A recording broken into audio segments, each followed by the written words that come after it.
सुना करेजा, हम तोरा बात जननी कि आंख में नमी कैसन होला और तू हमरा बात जनबा कि केहू के ना रहला से केहू के कमी का होला।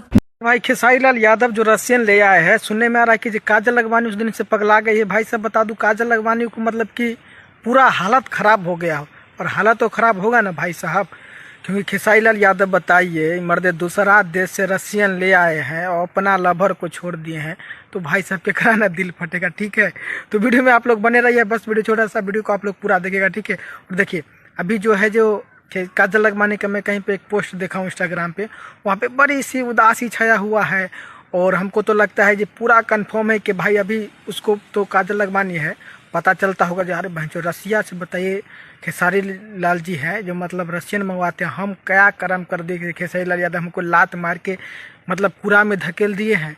तो ये तो भाई सब सोच चलता होगा, चलेगा ही, क्योंकि वैसा काम किया। ठीक है, और उम्मीद है काजल लखवानी के और लगे कि भाई आप लोग भी खुश है ना। देखिए लगेगा, क्योंकि ऐसा काम नहीं किया, और खेसारी लाल यादव को इतना जो टेलैया की है वो सब हम लोग भूल जाएंगे, चाहे भोजपुरी का आदमी चाहे खेसारी फैन सब भूल जाएगा, ऐसा नहीं हुआ है और तुमको और जलोगे। ठीक है, खेसारी लाल यादव के अभी तो टेलर ही शुरू है, 2025 में देखो ना क्या क्या लाने वाले से। ठीक है, तब हमको लगता है तुमको तो रोने भी लगोगे सोशल मीडिया पे आके। ठीक है, अभी तो ऑन कैमरा रोती हो, मतलब ऑफ कैमरा रोती है, लेकिन अब लगता है कि जो ऑन कैमरा भी रोगी। ठीक है, तो आप लोग इसके बारे में क्या सोचते हैं? बहुत जल्दी में बस छोटा सा बहुत जल्दी में नया वीडियो आपको बहुत बहुत धन्यवाद। चैनल पर तो चैनल को भाई सब्सक्राइब जरूर ठोक लीजिए। 5000 लौटे दिख जाना चाहिए, ये 4000 के लिए मैं यहाँ पे